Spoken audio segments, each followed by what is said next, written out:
Hey friend, welcome to the table. It's a little loud, a little messy. And someone probably forgot the timer again. I'm Jade, And I'm Courtney. and this is the Beauty in Burnt Toast, where conversations get real Grace meets us in the middle. and there's always room for one more. I think that was good. Welcome back to another episode of the Beauty in Burnt Toast.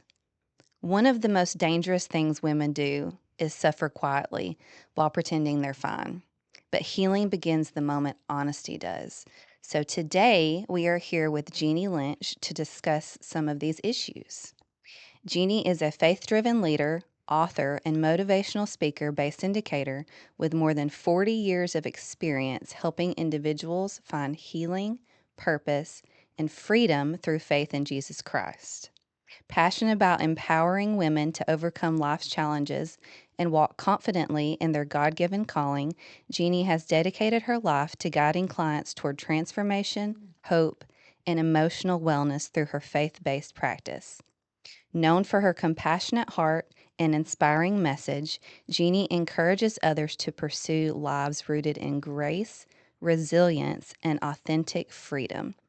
Through her work as an author and motivational speaker, she continues to uplift and equip women to embrace healing, rediscover their strength, and live with renewed purpose.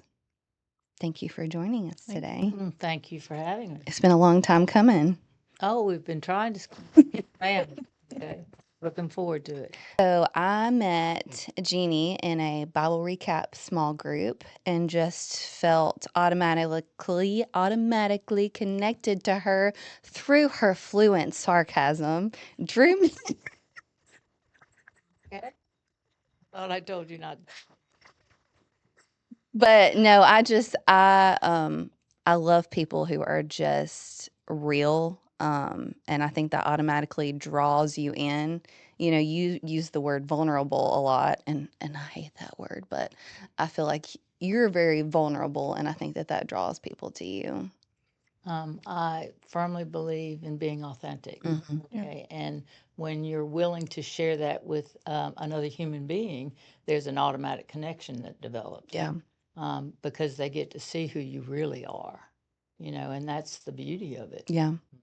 Yeah, I mean, that's part of our mission is the stories that connect us, and it really just sitting here and doing this with people, it fills my cup so much hearing these stories. So it's really good. Yeah, I'm But excited. yeah, but let's get into it. So tell us just a little bit more about you and who you are. I know um, you love horses and you love to be on the farm. And what else do we need to know about you? I love to laugh. I love to spend time with my friends. I do have horses. I have a lot of do it yourself projects that I do, some of them pretty large at my home. Um, you know, life is pretty good. I had a lady ask me a couple months ago what my dream was, Mhm.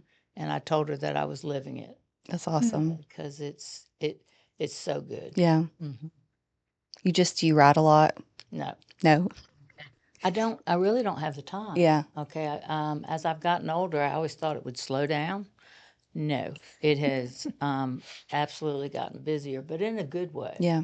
You know, working with women and mentoring and discipling, like doing the retreats, Mhm. have just added more joy. Mhm. I enjoy working with women and seeing them grow in their faith and heal. Yeah. hmm That's good. Well, so today, we like to focus on women. So we're going to talk mostly into women. Men, you can get a lot from this too. But one of the first questions I want to ask is what are the biggest emotional struggles you're seeing in women right now? I'll do my best to try to, explain what I see. So, I have women that come in that are pretty desperate. Okay, and I like to be able to, do a pretty good assessment and evaluation of exactly what's going on. And God's gifted me in the sense that I know. Okay, and it's really cool that way. It is a gift. It's not me. but I would say I see a lot of anxiety, a lot of depression. I see trauma, which is there's abuse, there's childhood stuff that they've been carrying around for years that really becomes heavy. All right. And you got to determine, is this a clinical thing? Is it a chemical thing? Or is it situational? Women come in and they've heard stuff from childhood and they're still operating on that belief system, like I'm not good enough, or uh, I can't do this, or I'm not lovable. That's very common. Yeah. All right, and so they'll also come in with marriage problems, and carrying all this they're bringing into the marriage, and it's affecting their relationship. So, and then perfectionism. Okay, some of the women that come in have oh my word, they have so many things on their plate, all right, that they're running on empty, Yeah. and their relationships suffer, and well, they really suffer. So, a lot of different things. I have folks that come in with an addiction, and that's the last thing they're going to tell me. But I kind of know, all right, because they self medicate. You find something that works, and you're going to wear it out. Yeah. Okay. What about the spiritual side of that when it comes to anxiety? Do you see a lot of people where it's really not what they think it is? It's more of like a spiritual attack? Oh, absolutely. Mm-hmm. And I believe, now this is me, okay, and see, I've been told that I push the envelope a little bit, but I always have. Yeah. I always have, because I just think that's needed. All right. Well, you put it out there that you're strictly, I mean, you focus on faith-based I counseling. do, Yeah. but I do have those folks that come to me Mm-hmm. that do not have a faith. But I will say this, and really I don't know why they come to me, but they do, and I meet them where they're at. Yeah. All right, and I think that it's really important for me to model what it looks like walking out a Christian, faith. But no, the thing about it is I always operate from the spiritual. All right. Holy Spirit and I have a really good routine kind of mapped out. And he gives me a lot for that individual. And it works really well. But the faith part is, if you come in and you have faith, that you're going to benefit more from therapy than what an individual would be that doesn't come in with faith. And hands down, okay, that's going to happen. Yeah. That's interesting. Yeah. I never thought about it like that. So, a question that I have, because I think it's also very important and kind of behind the scenes as someone that is in that professional field, is how do you fill your cup? Because of all that you are spiritually surrounding yourself with, how are you Good able to be protected in a sense? You say you have this close connection with the Holy Spirit. What does that kind of look like for you? Full armor of God. Mm. Okay. And I have wise counsel. A therapist should always have a therapist. Okay. For when, there might be this thing called transference, cross transference. And What is that? it's where, like, for instance, if you came into therapy, you would begin to project onto me the problem relationship issues that you have with your mother. I'm just throwing that out. I would be your mother, okay? And then if as a therapist, I may project back on you or transfer back on you, you as a daughter. So it's really important. Transference from you can be very, very therapeutic, but not so with the therapist transferring back to you. So is that kind of why when you sit down with somebody and they kind of unload on you, when you could leave that, you can just feel absolutely exhausted? No, Okay. it's different. But It is. as a experienced therapist, being in the field for 40 years, a lot of therapists don't make it like that because it is so heavy. Yeah. But I've been blessed. This was my calling. It was my anointing. It was absolutely what I'm supposed to be doing. Yeah. So, but you have to learn to have boundaries. Mm-hmm. I call it, I've been in clinical supervision for years. So, as a clinical supervisor, and I always work with those therapists, and I tell them about having a force field around them so that when those tentacles come out to suck you dry, Yeah. you've got some protection, Mm-hmm. and I learned that very early on. Like, I don't carry it home, Yeah. okay, because it is going to stay at work. That's a hard lesson to learn, but I feel like boundaries can really be life changing if you do it correctly. Mhm. Yeah. Okay, yeah, boundaries. We've got to have boundaries, or we're going to be like codependency, okay, where there are no boundaries, or the boundaries are weak, and it hurts that person terribly, but it also hurts the relationships. Mm-hmm. Um, they tend to lose themselves, and it's. I won't say that men don't have some codependency, but it's primarily women, and I see a lot of that. I think that's hard because Yeah. boundaries are so complex. Mhm. Everyone has different boundaries. And so I think that is why there's a difference between spiritual counseling and secular counseling, and the boundaries look different on both. Mm-hmm. And so I think that's also important, is you're getting kind of that force field, that spiritual protection, versus if you aren't of faith, you don't know faith, and you might not understand that there is more than just the trauma or what you're going through, that it can also be an attack, like we're saying. Yeah. So I think I that, believe that yeah. the physical part, the psychology part, for instance, if somebody comes in with a clinical depression, I believe that's a manifestation of Yeah. spiritual warfare. Mm-hmm. And that was the part I was talking about, kind of pushing the limit on, like even schizophrenia. Mm. Okay, I Yeah. believe that it does manifest spiritually. Mm-hmm. Do you think it could manifest generationally? Oh, absolutely. Generational curses. Yeah. Okay, but then the psychology part of it, or the physiological part of it, is that you have a genetic component. Mm. Okay, like your DNA is kind of set up. Doesn't mean you will absolutely have it. Okay, but the chances go up exponentially. Sure.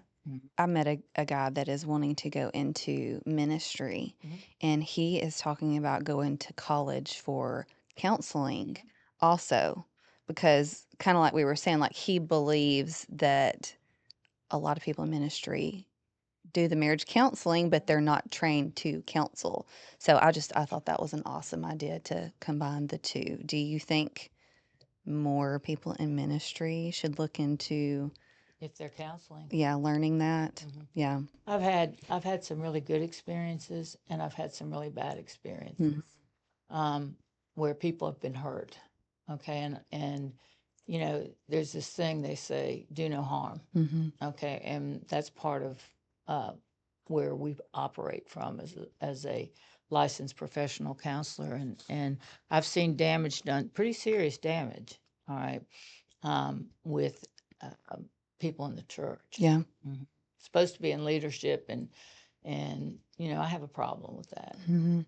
Well, since we're on that topic, I kind of want to go into this other set of questions.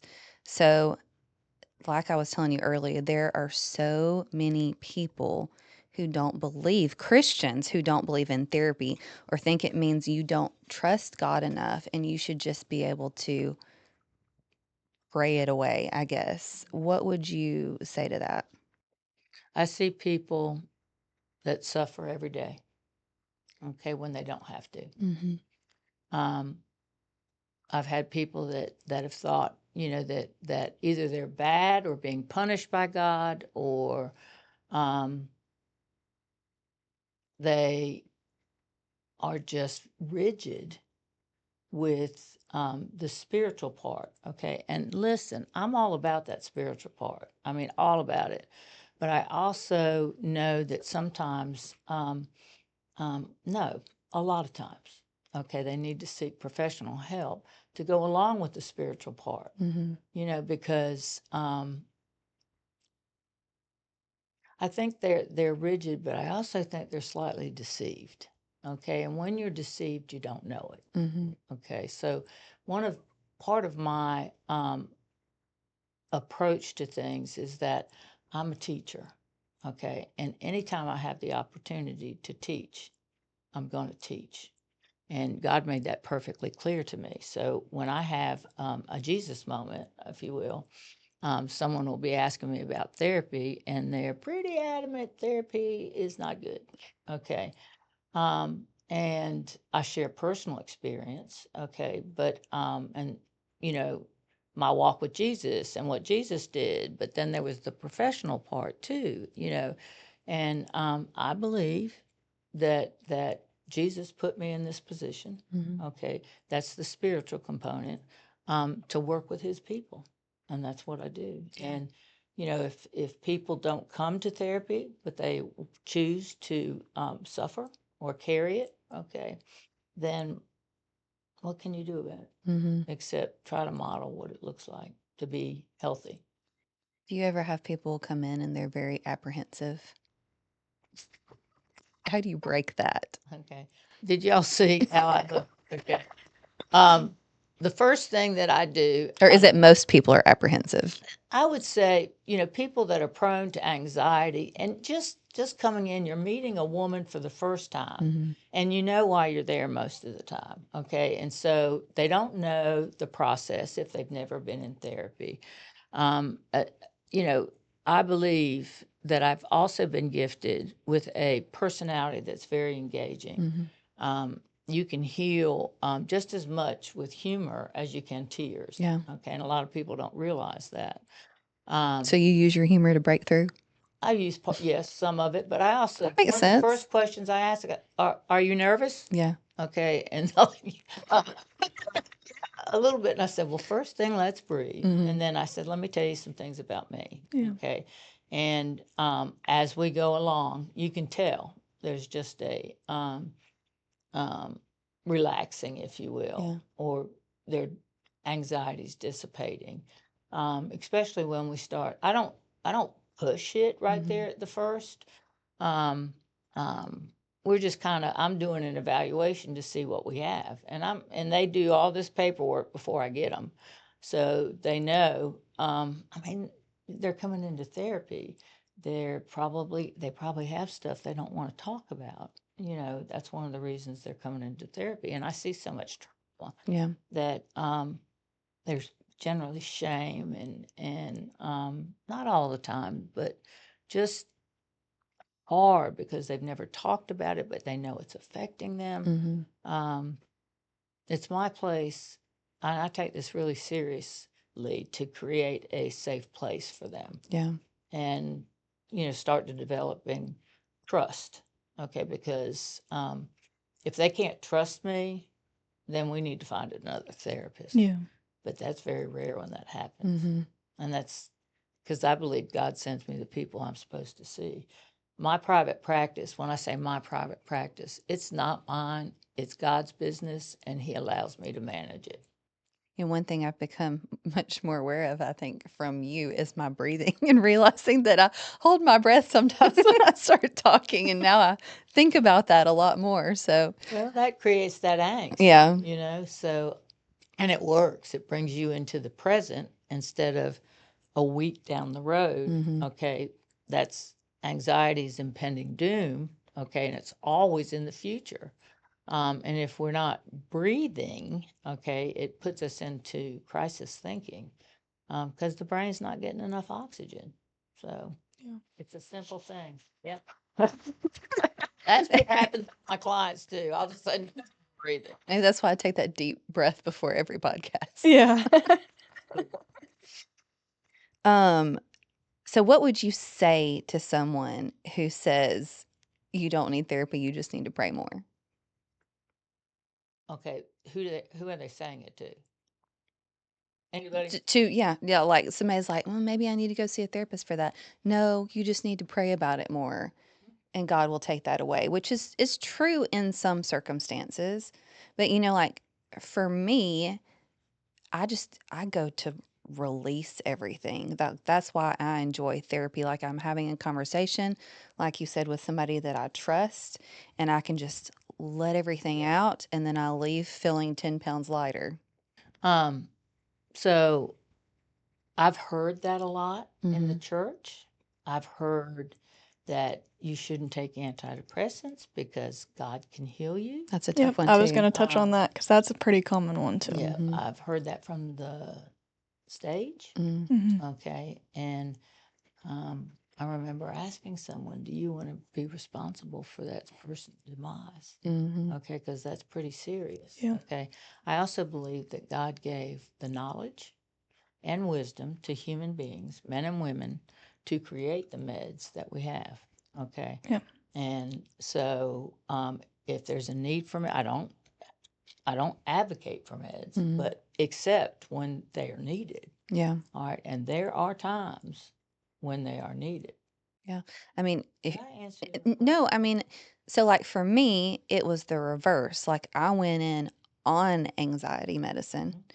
and she says this is not anxiety, this is a spiritual attack, and it's just like somebody flipped a switch. Mhm. So there's that side of it too, and I don't know. I just like I hate that. No, no. I mean, I know you can pray for things and they can get better, but it's just so good to have someone that you can trust and talk to, and that can help walk you through the steps and get you to where you need to be. Advisor, call it an advisor for if you want to, Yeah, but we have a lot of ignorance in the world. yes, Okay, and I find that people that don't know what they're talking about, maybe they're fearful of therapy. Okay, because they don't know, so they get these opinions. yeah, Okay, that therapy's not good, God's better, da da da da.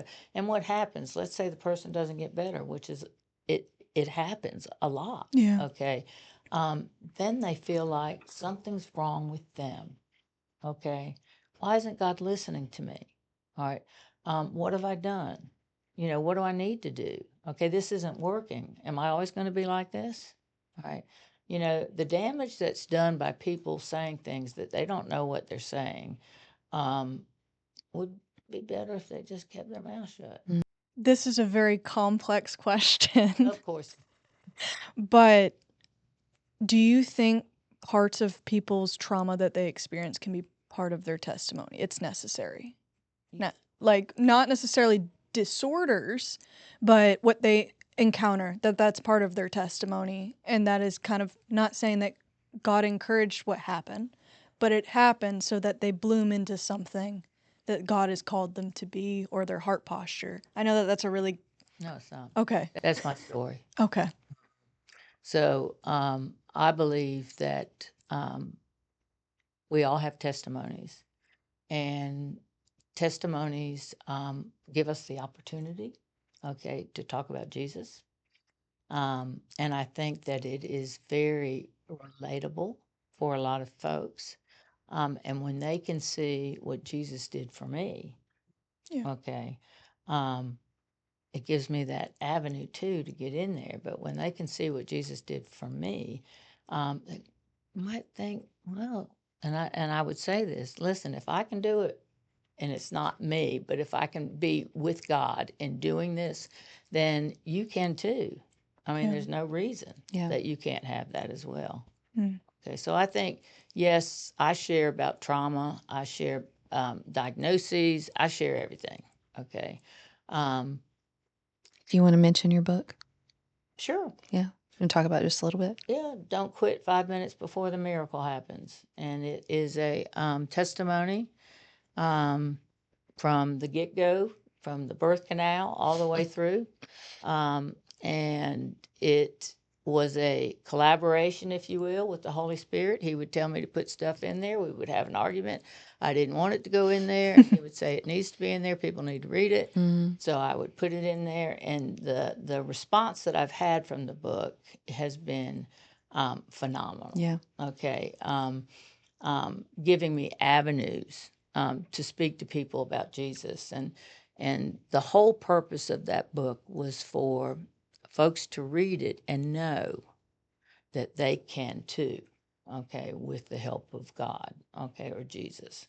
I put in there steps that I took that helped me get to a point of freedom, because I think freedom is so, so important. Doesn't mean I've arrived, but it does mean that I live a life of joy. Mm-hmm. Okay. And all of that crap in the past, all right, is crap.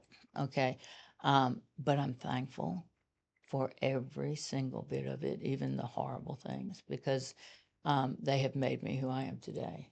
They're pieces. It's Yeah. not all Yeah. of it, you know. So I hope that answered the question. Yeah. What's the biggest part of your story that really led you to want to be a therapist? I think there's several parts within my um, story. Okay. Part of it was I suffered a pretty severe trauma. Yeah. Okay. And um, it changed me in the sense of even my brain chemistry in order for me to be able to function going through that. But I had repressed memories. And so when they started coming back like 12 years later, that understanding and working through that, I knew Holy Spirit told me I was going to write a book about 25 years ago. And I was like, oh, he's crazy.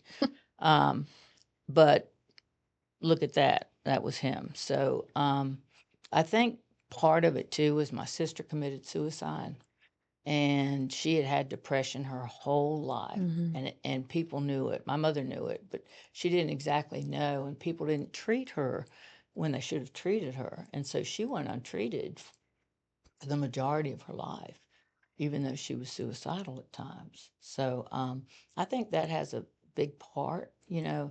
And I was a natural therapist coming out the birth canal. Mm-hmm. Okay, I counseled all my family members. So Did they like that? Did they care? it didn't work. Or did they even realize you were doing it? Okay. No, I've just been always very empathic, Mhm. okay, and very compassionate towards people. So it was just a natural thing for me. Yeah. But of course I had to get sober and clean, okay, before I really started. Yeah. Okay. I have those experiences all contribute to my therapeutic style. Mm-hmm. I don't share much about or disclose much about me in sessions unless I really feel that whatever I'm going to share is going to help the client to move. It's Yeah. not about me, it's about Yeah. the client. Mm-hmm. Okay. And you got to be, conscientious of disclosure. Sure. That's one thing I've experienced kind of both sides. Like we had the marriage counseling aspect where it was just very much having us talk to each other and not really giving practical steps.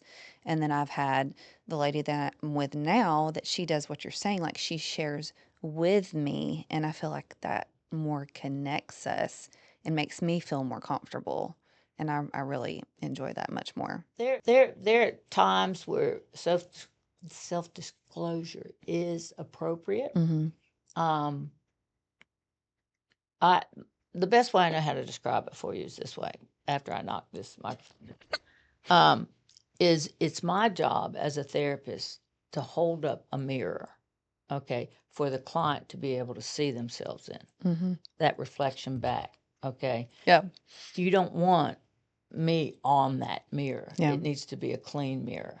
Okay. And this happens a lot in therapy where there's stuff on there. Like therapists need to clean up before, or during while they're first getting into the field. I'm a firm believer that therapists need to have a therapist. Yeah. And if you've got issues coming in as a new therapist, you need to be working on your issues so you're not feeling their pain and your pain, because you're not going to last Yeah. if that happens. Yeah.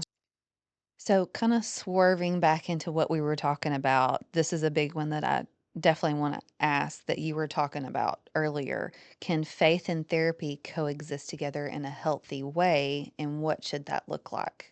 Faith and therapy, can they coexist? Last week, I had the opportunity to speak to at least 4 people regarding faith. Okay. The segue was there. and I took it. Mm-hmm. Okay. Two of which are going to be dunked. Okay. Awesome. Um, She means baptized. Questioning that. so yes, absolutely, hands down, 100%. Mm-hmm. All right. But I also believe that that just doesn't happen. Yeah. Okay. I think that you have to have real good awareness, wisdom, and insight. Um, you know, and I think you have to have a strong walk. All right. There was a period that I wasn't a Christian. Okay. I wasn't saved, let's say. Yeah. Um,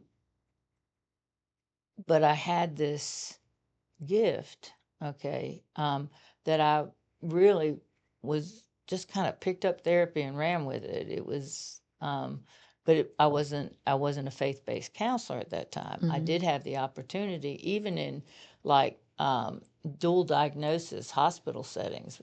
We were set up on a 12-step program with God right there in the third step. So, I believe that if you look, God's in the details. Yeah. All right. I may not say to someone, this is my faith, okay, but I can model while I'm getting in there, okay.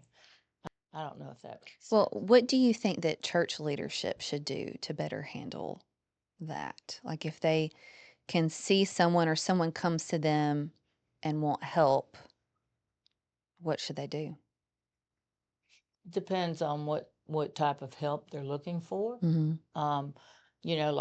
Like you've said before, there's spiritual warfare, and if the church leaders are well versed in that, then I think that probably can be handled through pastoral counseling. Okay, but I see a lot of those folks come to me, and it's both the spiritual component, like with thoughts. Okay, that's I don't know how in depth you want me to go with this, but Dive in. the enemy kind of supplanting a thought into an individual that he knows the issue. Mm-hmm. Okay, so let's say it's you're stupid. Okay, that's just a real simple one thrown out there. Okay, the enemy goes, they may have heard that in childhood. Okay, so they're carrying it into adulthood and they still hear it, Mm-hmm. but they don't hear it in whoever said it to them. They hear it in their own voice. Mm-hmm. And so what happens is when you go, yeah, you've opened a dialogue with the enemy, you've gone, yes, I'm stupid, okay, and that just spirals and it starts up here and it gains momentum, like a snowball before you're circling in the drain. Yeah. Okay, but taking thoughts captive, Mm-hmm. okay, like Yeah. okay, Yeah. challenging it with what you know to be true, scripture, okay. And continuing to do that so you're not giving the enemy a chance to get up in your head because that's what he wants to do. Mm-hmm. Yeah, I just recently, I don't know why I've never really thought about it, but become conscious of the fact that you are opening that dialogue with the enemy because I never really thought about it like Where'd that. you get that? Maybe it was you. I kind of see it as like I don't know. I listened to a pastor maybe a year ago who's in Texas, and he was talking about kind of the holding the thoughts captive, but he called it a snare. And I always saw it as a bear trap. Mm-hmm. And it's the stronghold. And that was what was eating at me for a majority of my life is hearing something from somebody else or even going into relation with somebody new and seeing the face of somebody else or that word Yeah. that might affect you and that's a stronghold that you need to take out the roots, and that's not easy, but I think that's where therapy is very important because you need someone to also guide you, not just as a therapist but as a spiritual guide to understand what that is. Well, words are so important. And with me having kids, I try to be so aware of what I say because I know that can impact them for the rest of their lives. Yeah. And it's kind of scary. Well, yeah. Okay, I have people that come in all the time and what I do is I want to go back to childhood, and they're like, no, no, okay, this is present. Mm-hmm. And I say, let's discuss your childhood Mm-hmm. and what you learned and what your belief system is and how you learned about who you are in the world and you operate. And then you get to hear some things, okay, like I was always told I wasn't going to make anything of myself. Mm-hmm. So here they are, 40 years old, and they're still hearing that. Yeah, that's Okay. tough. And believing it. Yeah. Okay. And I believe that is spiritual warfare. Yeah. Okay. So we take the psychology of it to the spiritual of it, and the cognition. I'm a cognitive behavioral therapist. Okay. So it's cognition, and then the behavior or feeling that comes off of that. And so the psychology part is challenging the irrational thought. Okay. Replacing it with rational. But on the spiritual side, it's taking the thought captive, okay, and challenging what we know to be true is the scripture. See, that's bringing both worlds together, all right. And I use more of the spiritual part for the most part when I'm talking or whatever it may be, whatever platform it may be. But that's critical to our walk, and it's also critical to our mental health. Yeah. Um, when I first start talking with somebody and I'm saying, "Ooh, that's your thoughts," they go. A lot of people look at me like that because they're not understanding thoughts, okay, because they're not aware. Mm-hmm. Yeah. All right. And see, the first part of that is being aware of your thoughts. Now, it takes practice, it takes a lot of practice. But when you start doing that and then you have the insight into those thoughts, okay, then you can change Mm-hmm. the behavior or the feeling. Okay. And it takes practice. But I know because it works for me. Yeah. Doesn't mean I'm perfect with it, but most of the time I catch it up here. Okay. It's just a okay, because I know it's the enemy trying to get in there, and he's had enough time in my life. He's not going to have any more. Okay. Well, the goal is, and what I've been trying to focus on lately is seeing me as God sees me. Mhm. And that is so hard. But I try to just keep reminding myself of that And why is that you have such a hard time with that? because I'm really hard on myself. Mhm. You're not therapizing me right now. But I do. I mean, I have become much more aware of my thoughts over the past couple years and just focusing on when they enter, shutting them down, just saying stop. It's hard. Yeah. Oh, it is. And sometimes it's as simple as this Mm-hmm. Jesus. Yeah. Mm-hmm. Okay. Just there's power in the name of Jesus. Oh, yeah. 100%. So I want to ask this for me and other women because I know this is huge. So, as a mom and woman being in all the things and you know how I am. I'm kind of crazy. I'm always doing something, starting something. And sometimes you get in that fight or flight mode and you get stuck there. How do you get out of that? I think that's where you have to take and checking your perspective. Yeah. Okay. Am I operating on all of this because um,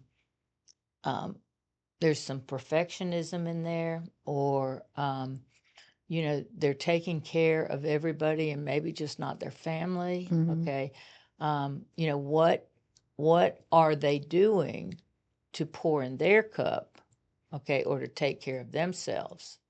Okay. Because I find this so much. Um, Women run on empty because of what you're talking Yeah. about right there. Okay, if you don't take care of yourself emotionally and spiritually, okay, you're going to run on empty. Sometimes you have to find an hour here or there. Okay, even within a week. All right. But I always talk to my clients about starting off the day. Mm-hmm. Okay, with maybe the word. Okay, I encourage the word because the word is the word. Yeah. Um, and then, some devotional time. It doesn't have to be an hour. It can be 20, 30 minutes, okay, because it kind of sets you up for that day. But if you're not taking care of yourself and you're lost in everything you're doing, okay, that's not a good place to be. Yeah. Okay. And I see a lot of women in that place, like they're trying to keep all the plates spinning. And I'm not saying that they don't have to do all that stuff, okay?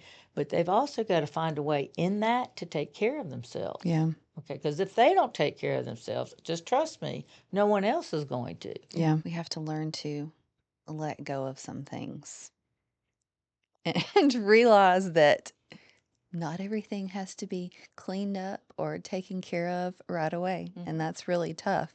But our economy is just so focused on work and doing all the things and Well, not just, just our economy, yeah. okay, but socially. Yeah. Yeah. Okay, women get the message. Okay, you're supposed to be all this and slice bread too. Mm-hmm. All right, you should be able to have a full-time job, take care of your kids, Oh, yeah. be married. Okay, and all the things in between there. Okay, that's a tall order, especially if you're not getting any time to yourself. Yeah.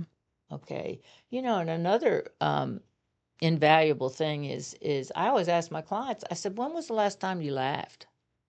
When was the last time you laughed and had a good time? Because that's part of the balance. And I'm going to tell you, a lot of the times, they go,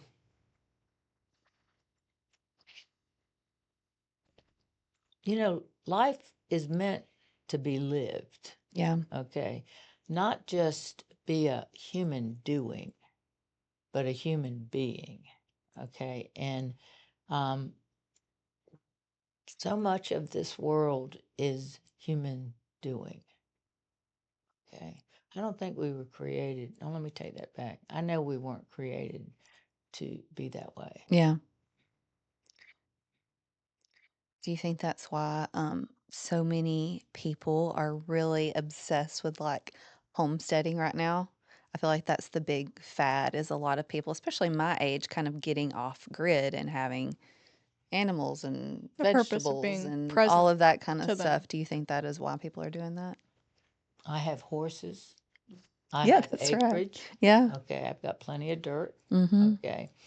I've got projects, and those things bring me joy. Um, it's also my place where I can truly commune Yeah. with God. One of the best places that I hear Him, and you're probably going to chuckle about this, is on my lawnmower. Mm-hmm. Okay, and there have been times where I've had to get off that lawnmower because He has downloaded something to me, and write it down. Yeah. Okay, so my neighbors are like looking because I'll leave the lawnmower in the middle of cutting grass and just go, just run inside so I can write whatever He's given me Mm-hmm. down. Okay, but I think we have to have those things. That you asked me, how do I fill up my cup? That's a part of it. Okay, but I love to laugh. Okay, Yeah. so I have friends that know how to have fun and laughter. Um, and if that brings me joy, Mm-hmm. okay, Laughter is good for the soul. it really is. Hey, I'm not judging because mowing the yard is good for the soul too, because I love it as Yeah, well. it does. See, My husband's like, what do all of our neighbors think that you're always out there mowing the yard? They don't think I'm doing anything. But I just, and who cares? yeah, it's just my time to shut Yeah. down. And I wish our yard was bigger because I could stay out there a lot longer. Anytime you want to, Mow yours? you would be welcome. Okay, and I also teach you how to pick up manure. I know how to do that. I grew up with horses too. Well, come on, girl. Yeah, I have been there. What are some major lies that you think women commonly believe about themselves? I'm not enough. Mm-hmm. Okay. The perfection of the thing is, so I'm not lovable is a big one. Okay, and that sounds simple, but it's not. Where do you think that comes from? I think it comes from childhood, Mm. where either it's inferred or said, and maybe not with the words lovable. Okay, but there's been so much damage. I mean, I'm always going to have a job, all right, because there's so much damage that's done in childhood, okay, that perpetuates a life pretty much of unhappiness. I see so many people surviving, white knuckling because of things that have happened in the past, Yeah. things they've heard as children. Well, so how do we keep that from happening for someone with children? I think that there has to be an awareness. Okay, I mean, you were at one of the retreats, and I was stressing, be careful what you say to children. It can be one time, and that impactful statement they carry, and they're still hearing it in adulthood. I can't tell you how much that happens. All right, and it's a sad thing, and it's something that we can fix. It might not even need fixing. Just being aware how your words or what you infer impacts kids. Okay, it's big. What other kind of things do you hear from people that stuck with them from childhood? It's pretty. They're pretty common. Okay, um, you know, one of the things I see, and it's not necessarily it is what they hear. Okay, is they've got to have the best grades. Okay, because if they don't have the best grades, they don't get validation and approval. Okay, so it sets up that perfectionism where if I don't do this, they won't love me. Okay, That's tough. or let's say it's a divorce. Okay, and people don't realize how tough this is on kids. And I may be stepping on some toes, but the truth is the truth here. Okay, bottom line is a young kid will wonder what they did. Yeah. Okay, what they did. Not that's how kids process that. All right. So they grow up thinking that they had something to do with the divorce. Yeah. Okay. Okay. I have a question involving moving out of kids, Okay. more for women. Something I've seen, at least with the relationships in my generation, is women that have endured a hard time from their father. And now what they've endured, they're looking for love in their partners, but they're getting the same pattern. What, as a therapist, can you do with that pattern that you see, or the habit of just trying to find that love constantly, but it's still instilled from your father? How do you change that? How do you break that? Well, let me give you an example. I think examples are tangible. Yeah. Okay. So I'll have a woman coming in, and her marriage is basically in shambles. All right. We talk a little bit about her past. Her father was a violent alcoholic, and she has gravitated towards a violent alcoholic. Yeah. We are creatures of patterns, okay? And people will tell me all the time, "You're psychic." No, I'm not psychic. It's about patterns. I'm the queen of patterns. All right. So she gravitates towards what she knows. Okay. Even if it was the thing that she hated most about her childhood, she gravitates towards a violent alcoholic. And so what I have her do is I have her do a relationship history, okay, and write it out, and we're going to talk about it. And then when she starts seeing that several of the men that she dated before marrying, they were all alcoholic, da da da da da da, she starts to understand better, okay.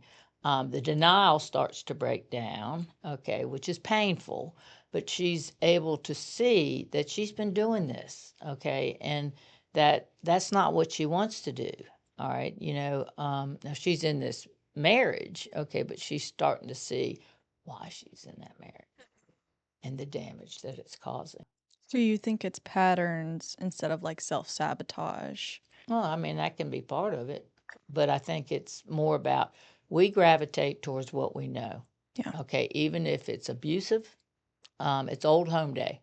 All right, and people don't grasp that at first, but then when they have that black and white in their own handwriting about their relationship history, and I'll have a woman say, "Well, I didn't know they were alcoholic." Well, the characteristics were all there, Sure. okay, of an alcoholic, because we have certain characteristics that of an alcoholic. Might not be drinking at that time, but we got them. Mm-hmm. Yeah. Does that answer? It does. It does. I just thought that was important because I think that a lot of people are lost and they're wanting to change, forgive their childhood, but they're also presently living still in patterns of their childhood. Absolutely. And I mean, even women that are older than me, I see are still struggling with whether that's marriage or divorce, and they go to somebody else and it's from their past. And it's, They clean that up. yeah.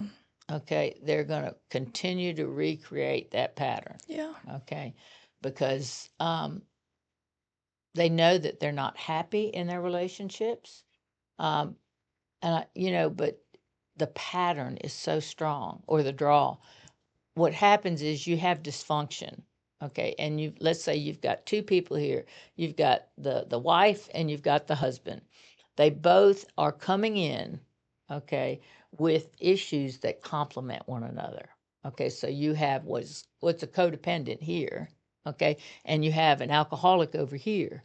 Well, guess what? Alcoholic's looking, okay, for a codependent, and the codependent's looking for someone to take care of, the alcoholic. Okay, so you've got a match made in heaven. All Yeah. right, maybe I should say hell. Okay, but that's how that works. Okay, and with a victim.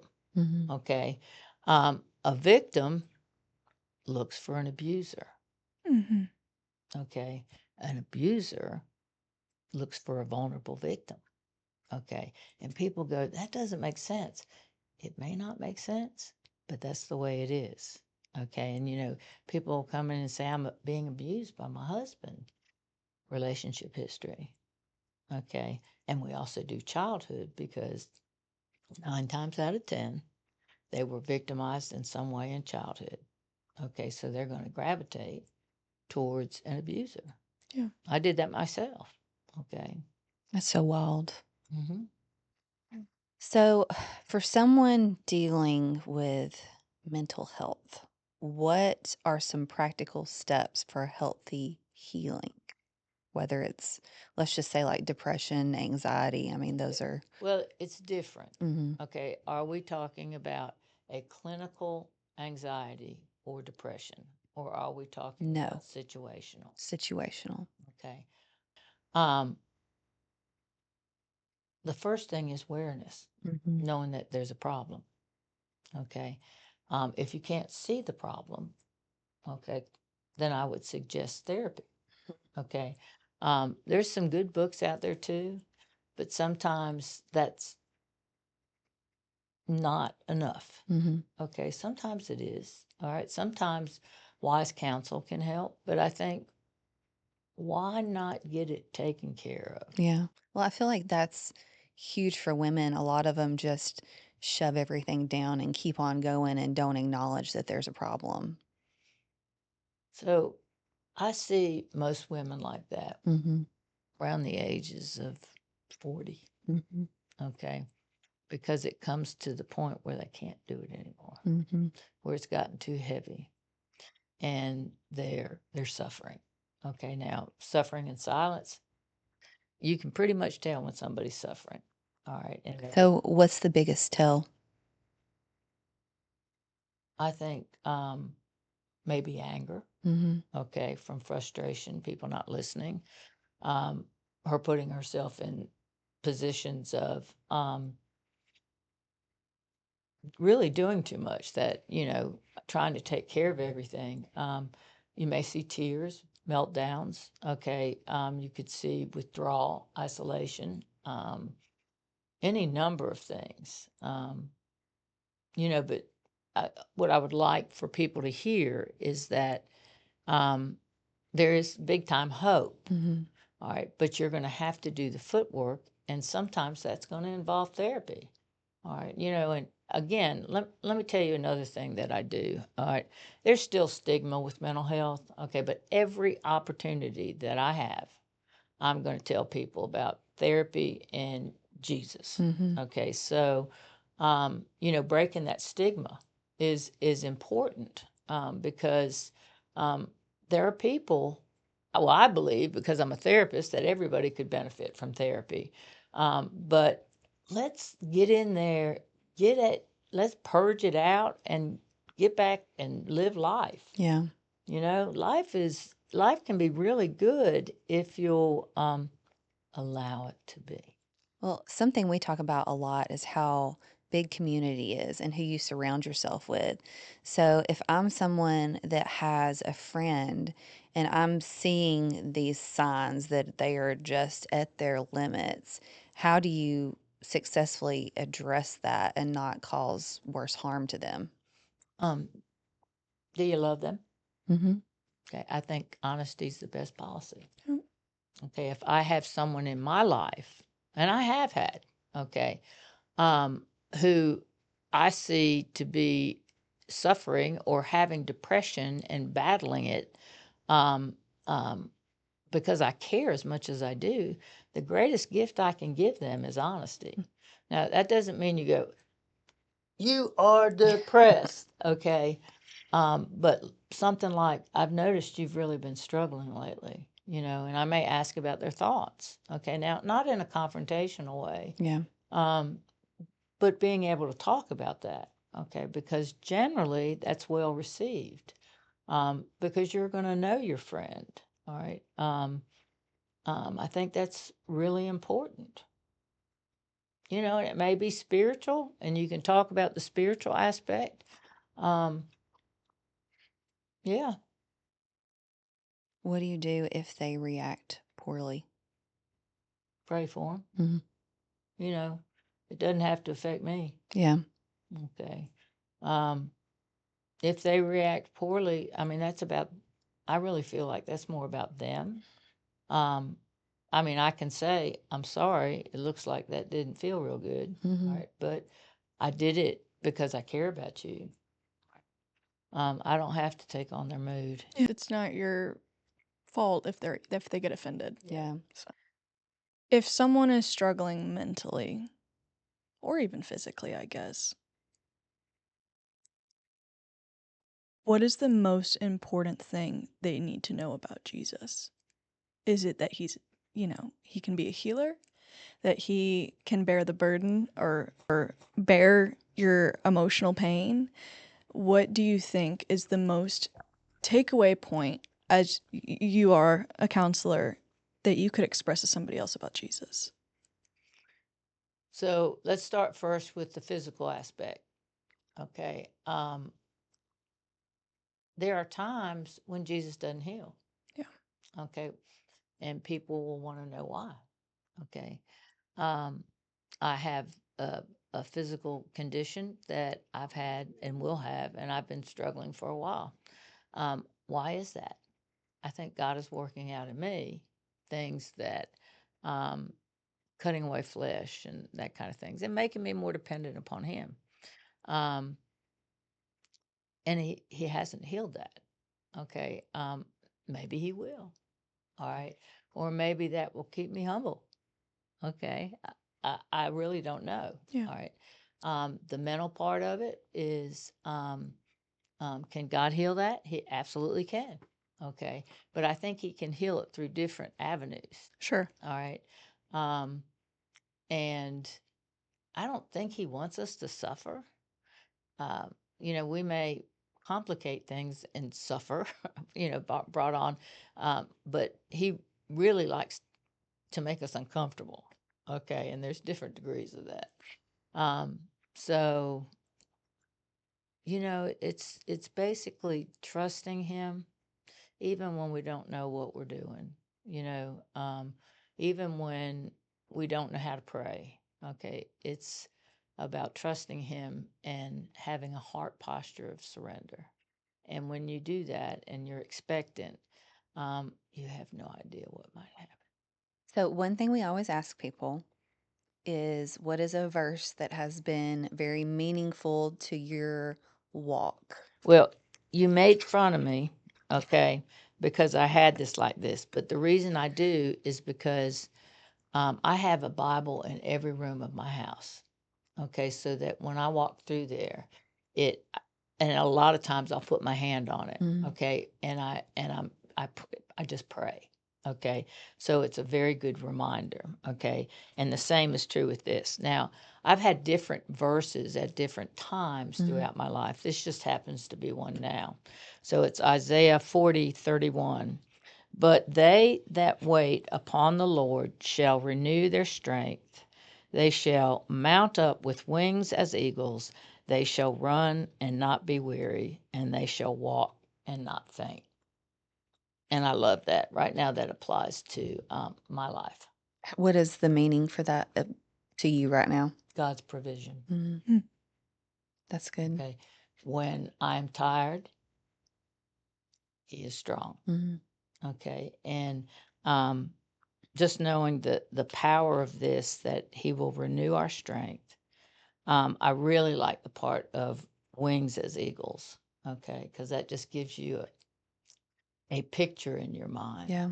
And I believe that His provision, He'll take care of me. I can trust that He'll take care of me. Surrendering it over to Him. Mm-hmm. Yeah. Is there any final words that you would like to share with someone that might be out there struggling right now? You know, if it was mental health, I would say you're not alone, okay, but reach out, okay, reach out. There's all kind of avenues, okay, pastors, you know, ministries, friends, therapists. Reach out. Don't do this alone. Reach out. Spiritually, I think I would hit my knees, and I would pray for whatever wisdom, knowledge, whatever I needed at that point in time. But there's power in the name of Jesus. Okay, so if you can't say anything else, you say Jesus. Okay, He's there, and He wants your heart. Somewhere along the way, a lot of women started believing that being strong meant staying silent. So we smile, we serve, we show up, we keep carrying things God never asked us to carry alone. But healing doesn't begin when you pretend harder. It begins when you finally get honest. Honest about the anxiety, honest about the exhaustion, honest about the wounds you thought you had to hide to be seen as faithful. And maybe today someone needed the reminder that needing help does not mean you are weak, it makes you human. God is not waiting for you to get it all together before He draws near. He meets people right in the middle of their mess, their burnt toast, the fear, and the ache. You do not have to choose between faith and healing. Sometimes healing is part of faith. So if you've been carrying too much for too long, let this be the moment that you stop surviving quietly and start healing honestly. We'll see you next time on the Beauty and Burnt Toast. Bye, guys. Sovereign Father, thank you for today. Thank you for this podcast and the ability to reach women and men. Lord, I pray over the women that have just listened to this podcast and let their hearts be open to you comforting them. Be their shield, Lord, whether they're going through anything with their mental state, their physical state, emotional or spiritual state, Lord. We pray over them. We thank them for listening, Lord, and just continue to comfort them throughout this week. In your son's name I pray. Amen. Before you go, if this episode spoke to you in any way, would you do us a favor? Share it with a friend who might need it too. You never know who's walking through something quietly. And don't forget to follow, like, and subscribe so you don't miss what's coming next, because we've got more real conversations, more honest moments, and probably a few more burnt toast stories along the way.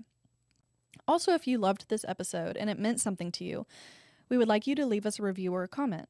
It helps more people find us and remind us that we're not just talking into the void over here. Thanks for sitting at the table with us today. We'll see you next time.